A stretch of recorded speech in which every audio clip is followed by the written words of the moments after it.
Vegas, I know it's the middle of the week and it's been raining, and sometimes we need a pick me up. Today, we got a pick me up that comes with some accolades. Former NFL quarterback, Heisman Trophy. You see him throughout ESPN with college football and NFL coverage, and his brand new podcast quickly becoming one of my favorites, RG3 The Ones. Robert Griffin III, it is your second time on the show. So first and foremost, congratulations. You are now a friend of the show. And now that you're a friend, I can ask you for a favor as we start this. Rob, okay. Can we get some Cat Williams energy for this interview? Yes or no? Some Cat Williams energy. Listen, Cat Williams is telling all kind of secrets. I don't know if I can do that for you, but we definitely going to have some fun. And look, we of course, a lot of things are going on with the Raiders. Earlier today, they finally hired the GM. Antonio Pierce is here, the official head coach and not the interim. But when we bring people in, we have to bring them into our world. And I need to crack, inside Robert Griffin III, outside the football field. So I don't know if you saw this earlier today. Las Vegas, the Lovers and Friends Festival was just announced. They have the lineup. So I'm going to run through some names really quick, and let's see if they're in your playlist or not. Are we ready for this? I'm ready. What's up, kiddo? Hey, shout out to the baby. Baby, come get Gia. By the way, if my son Sire runs in here too, we both at home right now. This is dangerous territory. All right, here's the lineup though. We got Snoop Dogg. Oh, yes. Easy, yep. Usher performing Confessions. I mean, come on now. Lil Wayne performing the entire Carter 3. Oh, okay. Nas. Yeah, I got all them. Gwen Stefani. Nelly. I don't have any Gwen Stefani on my playlist, but all respect to Gwen Stefani. T-Pain. Oh, come on now. Buy you a drink. Janet Jackson. Yes. Rick Ross. Yes. Method Man and Redman. Easy. Okay, last one. Let's see. Who else do we got in here? 98 Degrees, Jodeci, Black, Sean Paul, Craig David. Are we rocking with this? We're rocking with it, but I don't have all of them in my playlist. Yo, I feel you. Plus, before the festival, there's going to be a lot of things going on for the Super Bowl. But let's get into the Raiders situation. And I want to start off with the new head coach, Antonio Pierce. Yeah. And I want to take you back to when you were down here and you got a chance. I know it was brief. You got a chance to talk to him on the sidelines. Of course, when he was the interim head coach. Just that first impression, getting to talk to him in that conversation. Yeah, I mean, honestly, we had done a Raiders game earlier in the year before he was the interim head coach, and he was talking to me and the crew, and you could tell like he already knew at that point what the team needed. But he was respectful enough of Josh McDaniels to not make it seem like, hey, this guy's not giving them that. But when you talk to Antonio Pierce, and anytime I've been around him, you see that he's a very observant guy. And whenever you replace someone in a job like that as an interim head coach, you have to bring something different to the table. I had a conversation with Jeff Saturday when he went and he was the interim for the Colts. And he told me like he changed the practice schedule. He changed how they lifted weights. He changed how they communicated in the room because the team has to feel like something's different. And for Antonio Pierce, I believe he brought that in, but he also brought the fun back. Like when you think of the Raiders, man, you don't think buttoned up, Patriot way, super like, yes, sir, all right, we're going to do what we can do to win. Military camp type vibes. You don't think about that. You think of the Raider way, rugged, gritty, in your face, never going to back down from anything. And he brought that back. For a team like the Raiders to win with defense and Aiden O'Connell at quarterback, no disrespect to Aiden O'Connell. I thought he handled himself very nicely throughout the year.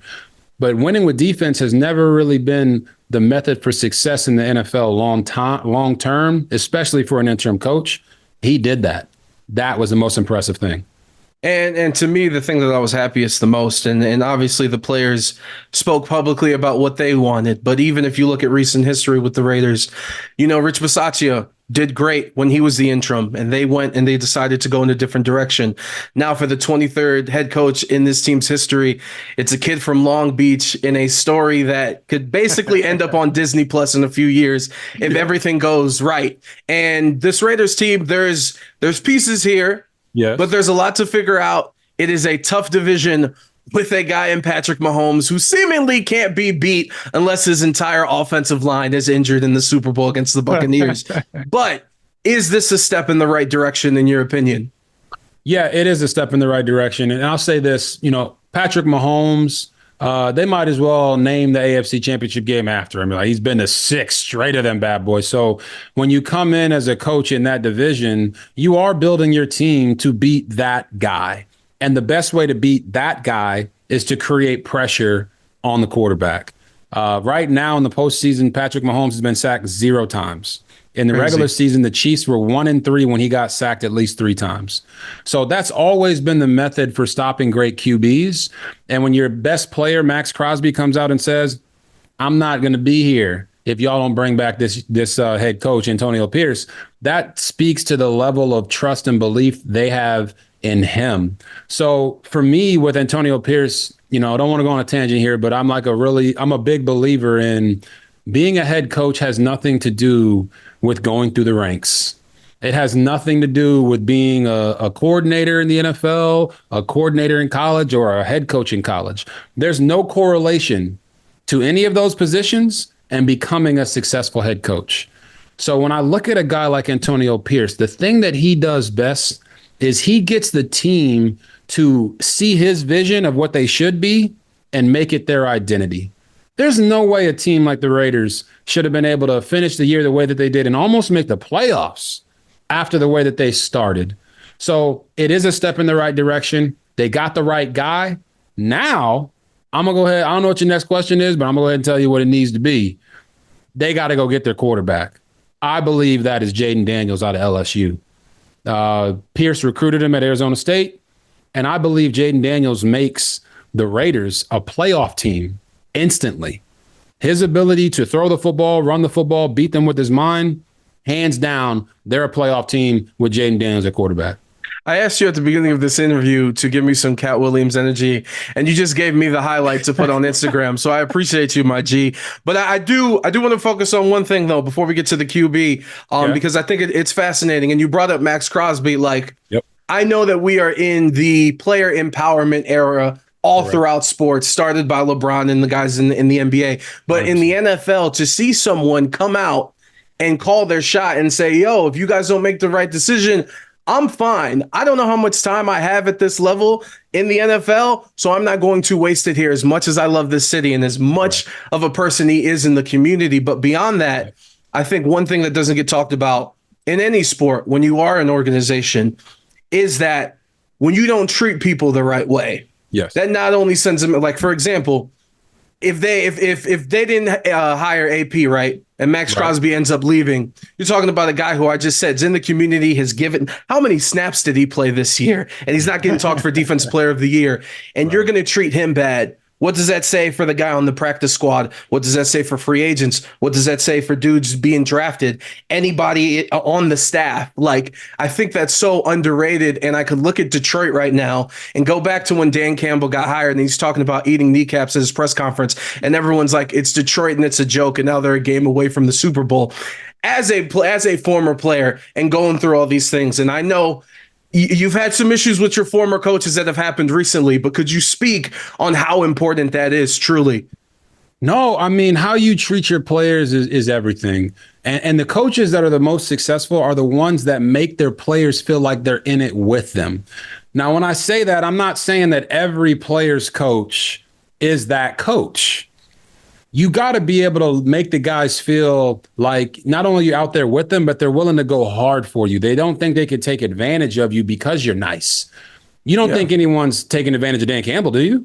Yeah. No. You want to go bite off kneecaps for that guy. He gets emotional about taking care of his guys. He gets emotional when they lose games because it means so much to him, because he knows how much it means to the guys in the locker room. I get that feeling from Antonio Pierce. And the ability to let every guy know that there is no special treatment here, but that I got your back, that is a very special quality to have. Because in the NFL, things are going to ebb and flow. Look at Jared Goff with the Lions. He wasn't always balling there. He came in, he was a castaway from the Rams, and he had an up and down year that first year. Well, now he's a franchise quarterback.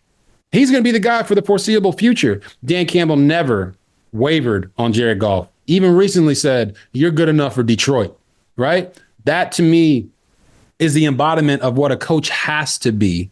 And all you want is honesty, right? That's what all the players want. They want a guy that's going to look them in the face and tell them the truth. That's what I think Antonio Pierce is going to give them. That's what I know Dan Campbell has given those guys in Detroit. And that's the most important part of it, because if your players don't trust you, they're not going to go the extra mile for you. They're 100%. Not going to give that little bit of extra, blood, sweat, and tears for you, because it's just about a check. And these guys have kids, wives, families. They're going to go harder for their family than they are for you. I feel like a coach like Dan Campbell and a coach like Antonio Pierce, they're including them in that family.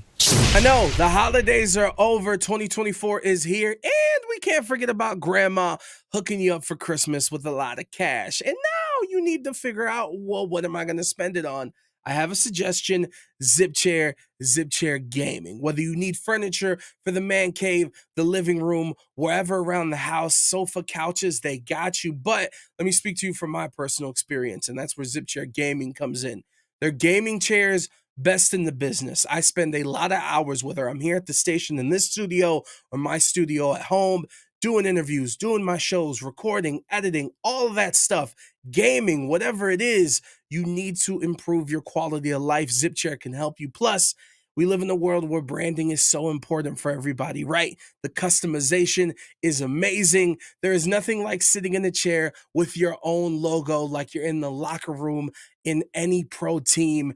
Get hooked up, zipchairgaming.com, and be sure to use that discount code Adrian, ADRIAN, for an extra 10%.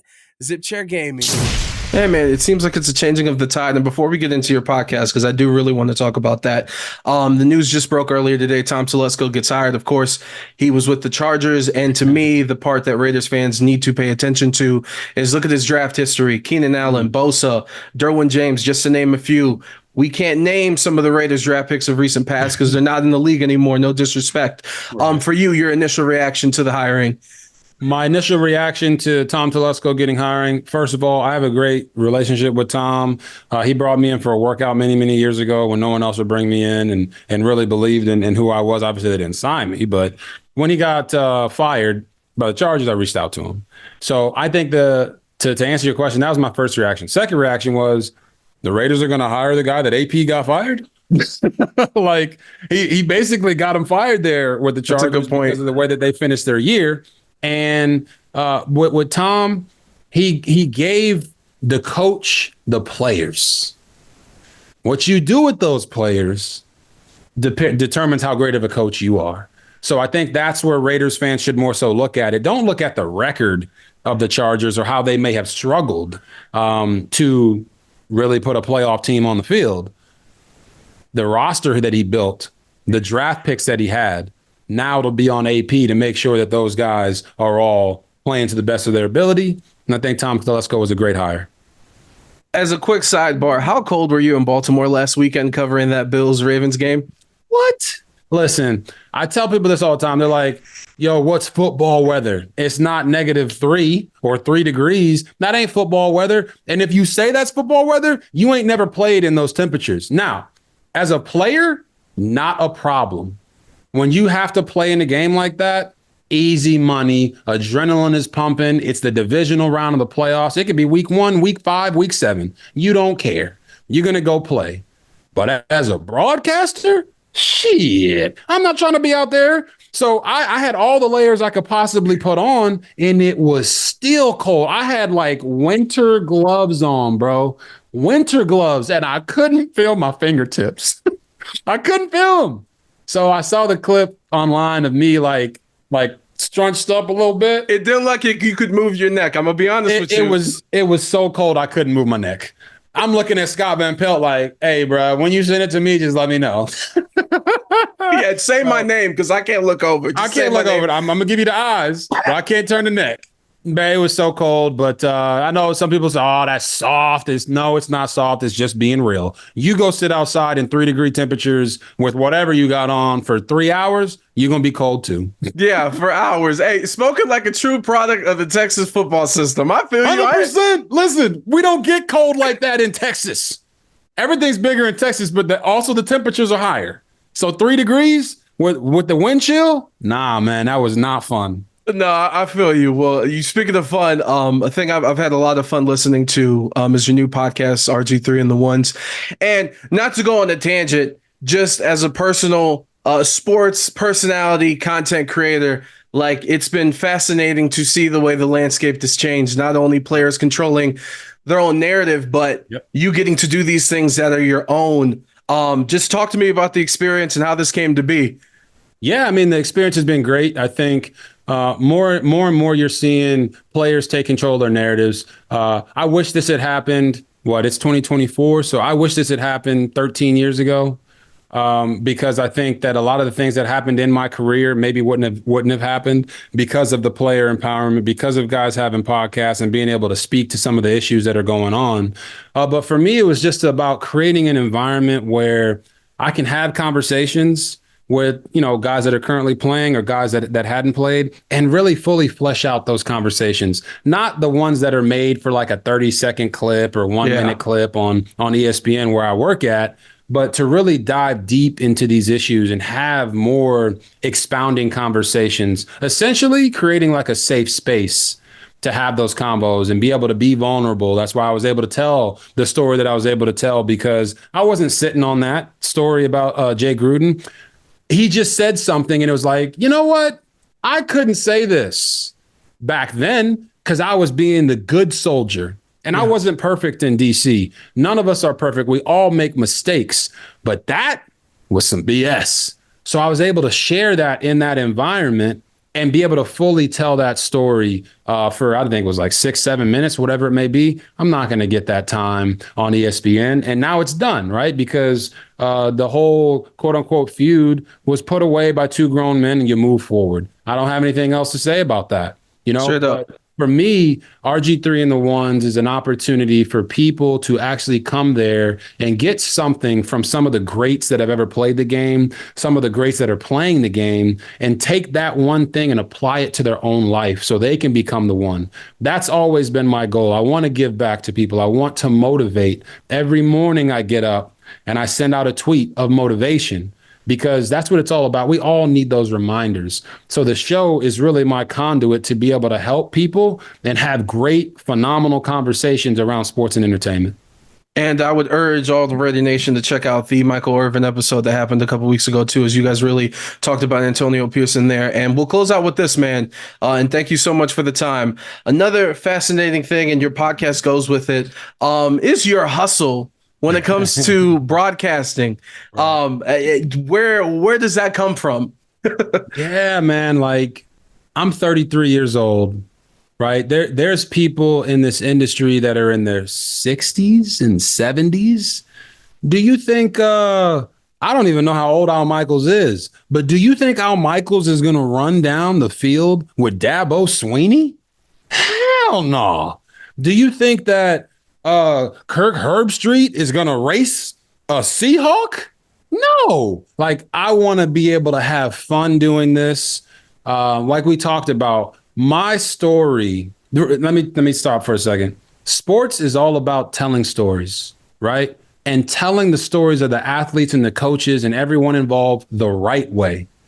That's why I got into broadcasting, because I want to tell those stories the right way. I want to have fun with those stories. I want to be able to take and talk about the greatest to do it the right way. That wasn't done to me. So that empowers me to do it the right way, while also knowing that at least at ESPN, the question is it a big E or is it a little E?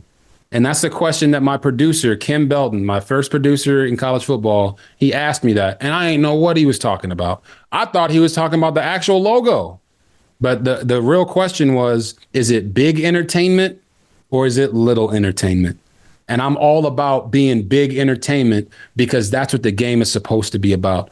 If I'm calling a game and I'm excited, you're going to be excited. If I'm calling a game and I'm bored, you're going to be bored. So let's have some fun covering sports, telling stories the right way. And that's where my passion comes from. So I have a lot of energy naturally because I'm a younger guy, but I also have energy because I know that these guys deserve that type of energy when I'm covering them. RG3 just giving me more energy to continue the show, my G. Come on, I baby. can imagine you will be down here for the Super Bowl and all the craziness 100%. down here in Vegas. So until then, be safe and thank you so much for the time. No problem. I guess we're gonna hop on again at the Super Bowl, huh? Yes, Andrew, we'll talk. Make sure he comes to the booth. We'll be at Radio Row. We made it happen. Be We'll easy, make it happen. brother. We got the word. Appreciate you, brother.